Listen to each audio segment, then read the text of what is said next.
विश्वानि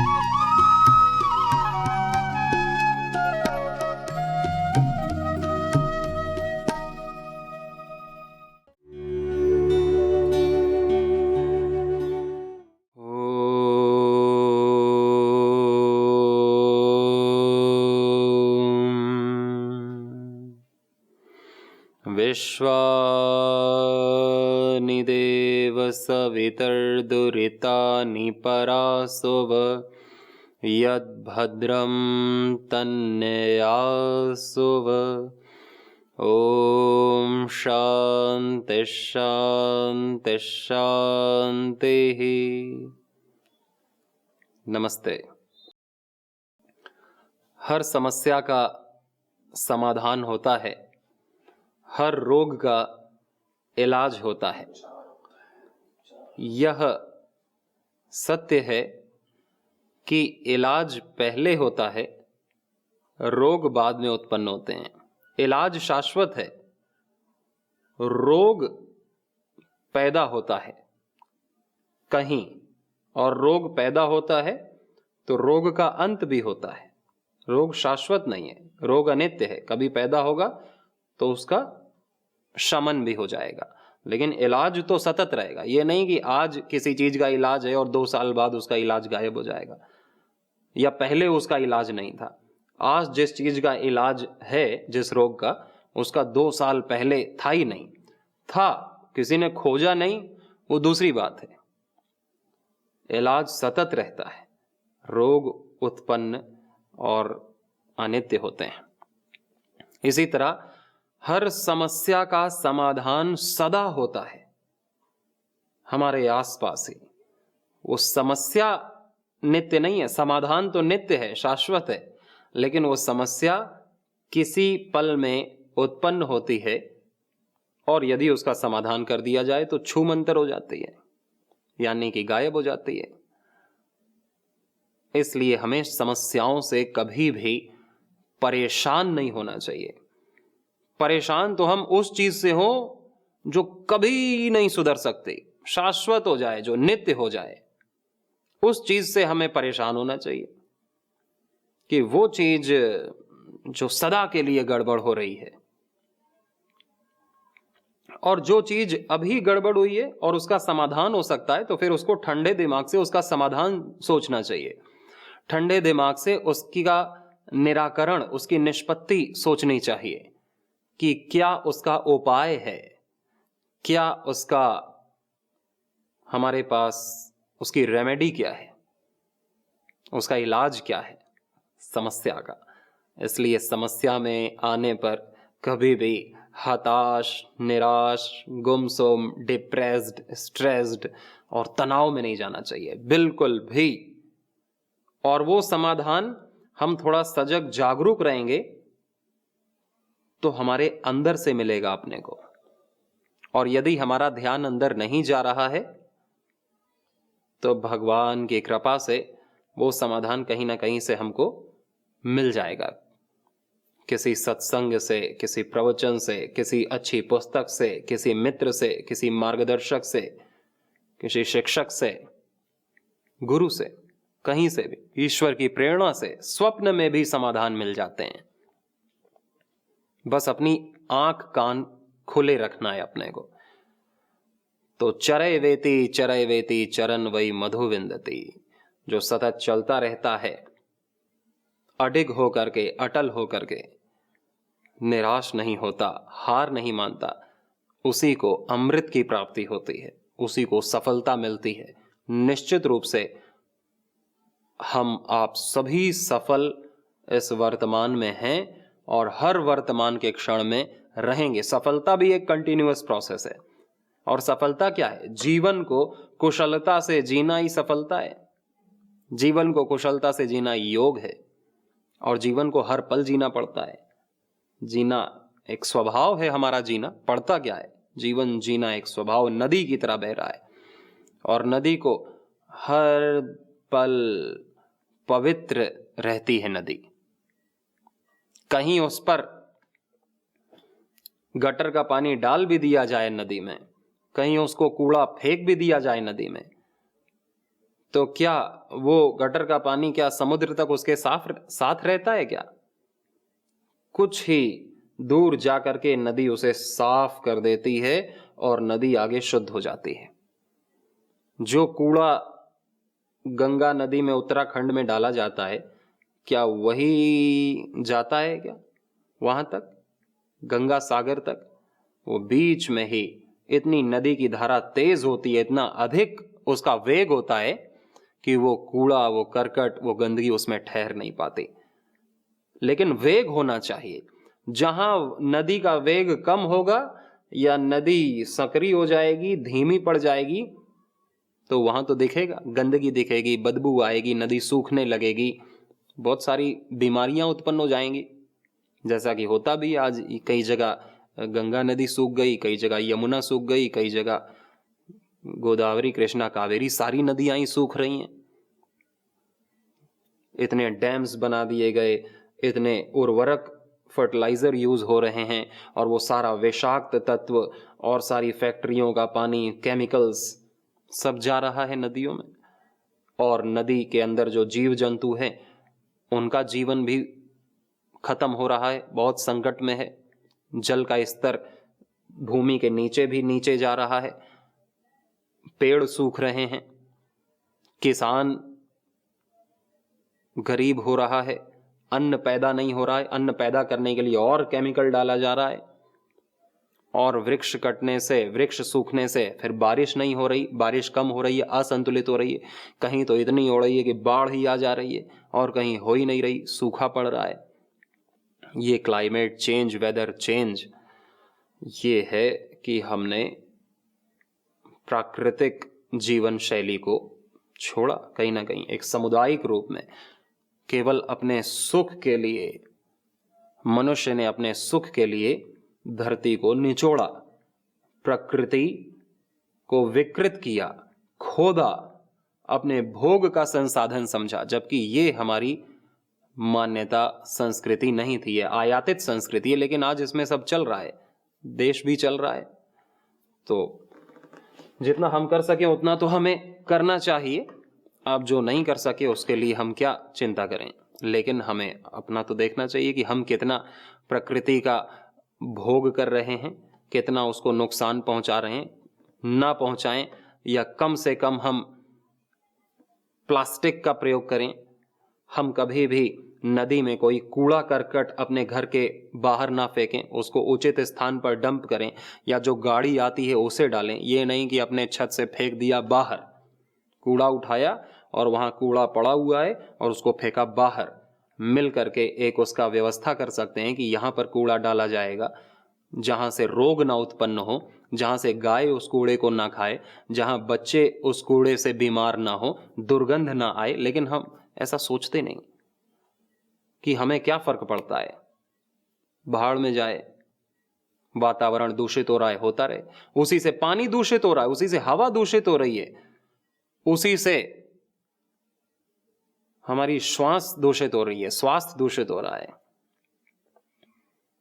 लेकिन मैंने देखा कई जगह कि किसी को फर्क नहीं पड़ता कि मिल करके लोग एकजुट हों कि अपना नुकसान तो रोक सकें, अपने आसपास का वातावरण तो शुद्ध कर सकें, मिल करके एक पहल कर सकें कि भाई आज से फेंकेंगे नहीं। आज से एक व्यक्ति को निर्धारित करेंगे कि जो कूड़ा ले जा करके जहां इसको डंप करने की जगह है वहां डंप करेगा। ये नहीं कहीं भी फैल रहा है, कुत्ता खा रहा है, सुअर खा रहे हैं, लौट रहे हैं, गाय खा रही है और मर रहे हैं, उसका पाप किसे लग रहा है? प्रकृति का दोष तो लगेगा ही ना। कोई भी हम कर्म करते हैं उसका फल हमें मिलेगा। फिर हम ये नहीं कर सकते, कहते हैं कि हमने तो अच्छा ही किया है सबके साथ, हमने बुरा कहां किया है, हमने तो सब अच्छा ही किया है। लेकिन आज मेरे को सब धोखा दे रहे हैं, मेरा बच्चा बीमार है, मर रहा है, मेरे माता पिता बीमार हैं, वो सुनता नहीं, उसने धोखा दे दिया, वो छोड़ के चला गया, मैं रोगी हो गया। ऐसा होता है कि नहीं होता है? ऐसा होता है। और व्यक्ति सोचता है मैंने तो सब अच्छा किया है, लेकिन उसने कहीं ना कहीं प्रकृति से भोग तो किया और प्रकृति को गंदा किया। इस वातावरण को शुद्ध करना तो दूर की बात, कूड़ा उठा के फेंका भी नहीं कहीं कि डस्टबिन में डाले। नमकीन बिस्किट का रैपर, ये गाड़ी से जा रहे हैं, गाड़ी का शीशा नीचे किया, बाहर डाला, पानी की बोतल बाहर डाली, पानी पिया और बोतल बाहर डाली। उसको ये नहीं कि गाड़ी में रख करके हम उसे डस्टबिन में डाल सकें। और सही बात है, ये आम बात हो गई है, ये हमने भी किया अपने जीवन में कहीं ना कहीं, आपने भी किया अपने जीवन में कहीं ना कहीं, सब ने किया अपने जीवन में कहीं ना कहीं। आध्यात्मिक चर्चा करनी बहुत बड़ी मूर्खता होगी यदि हम जीवन को ठीक से नहीं जी पा रहे हैं। ब्रह्म की, भगवान की चर्चा करनी बहुत बड़ी मूर्खता, और उसका कोई लाभ नहीं होगा यदि हम अपने जीवन को ठीक नहीं कर पा रहे हैं, व्यवस्थित नहीं कर पा रहे हैं, अपने कर्मों को ठीक नहीं कर पा रहे हैं, बिल्कुल भी हम ध्यान नहीं दे रहे, हम मोटी स्थूल बुद्धि लेकर के जी रहे हैं।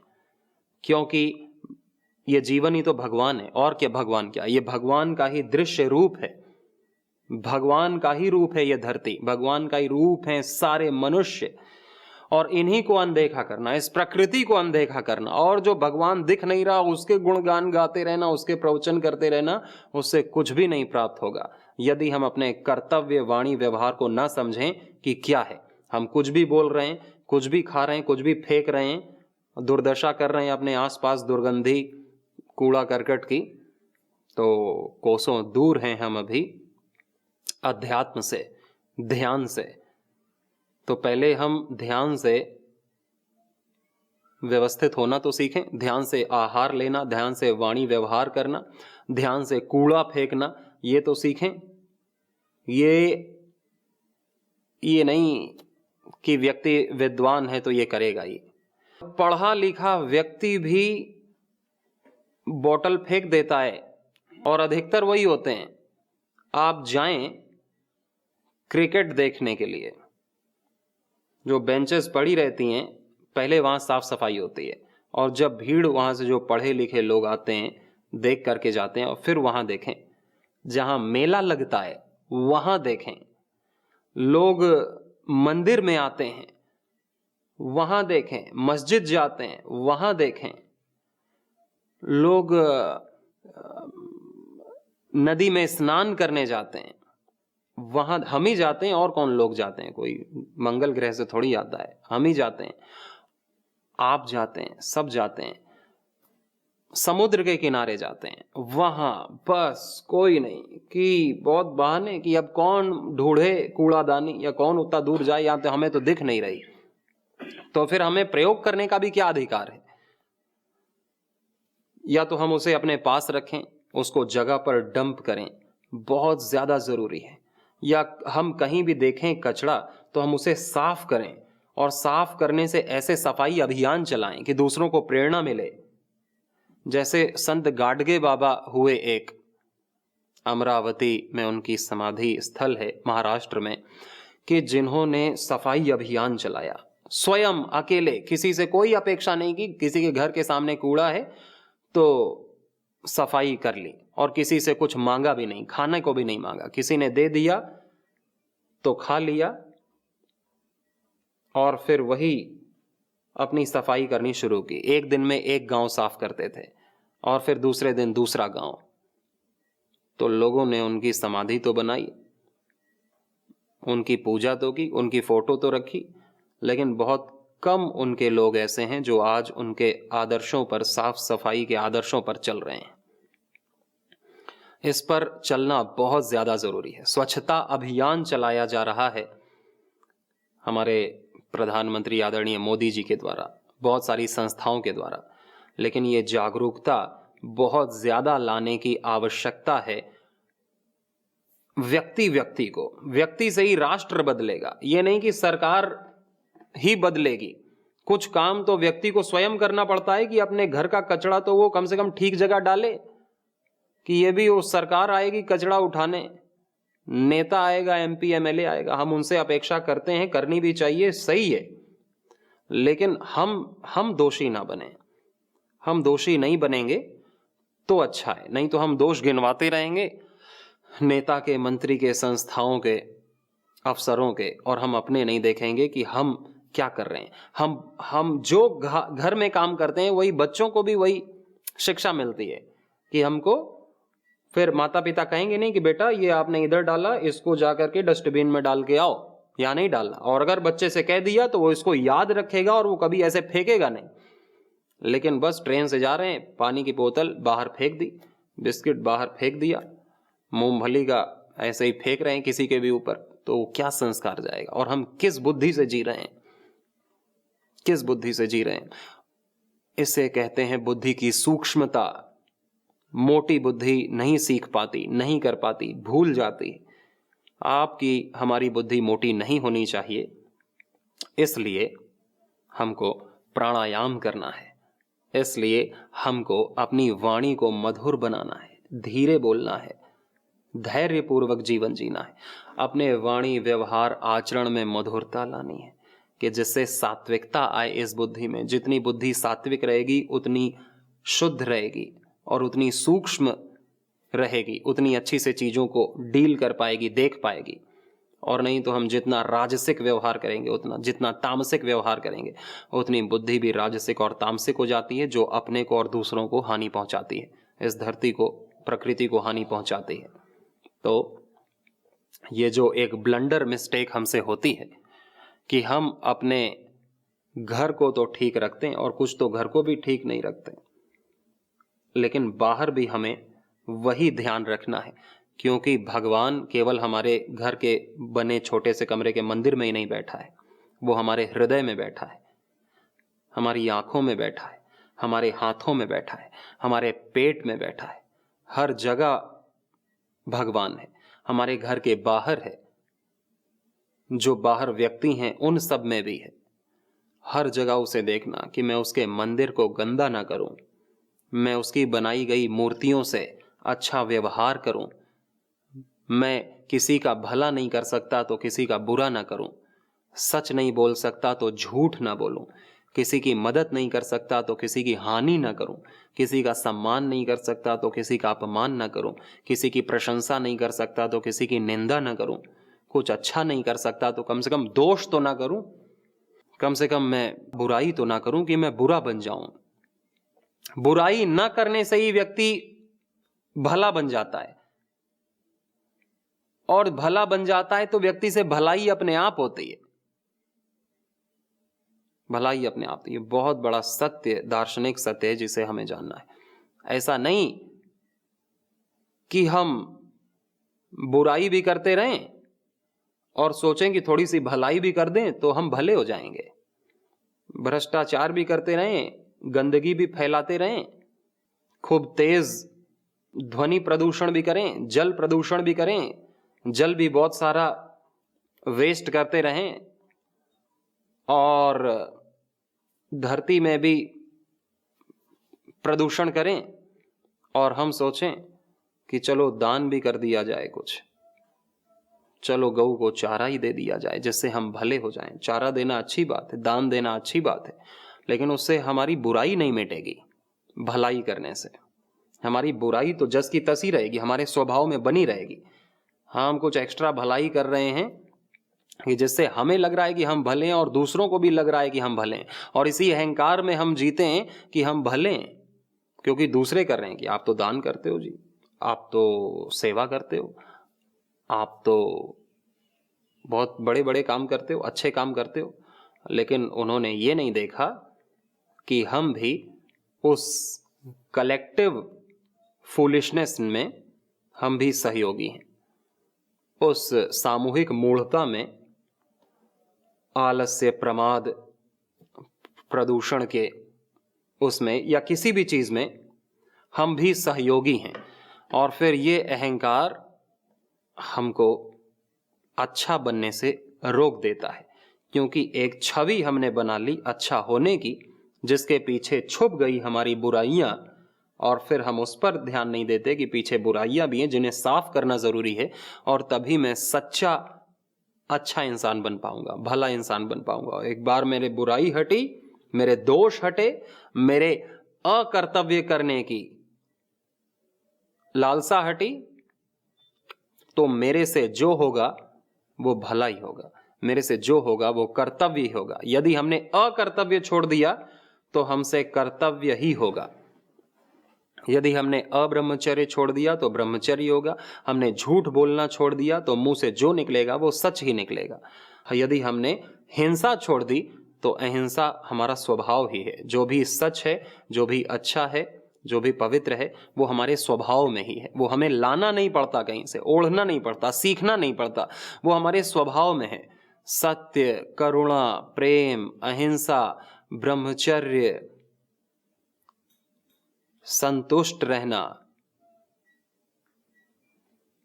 ये हमारे पवित्रता, धर्म, ये सब हमारे स्वभाव में है।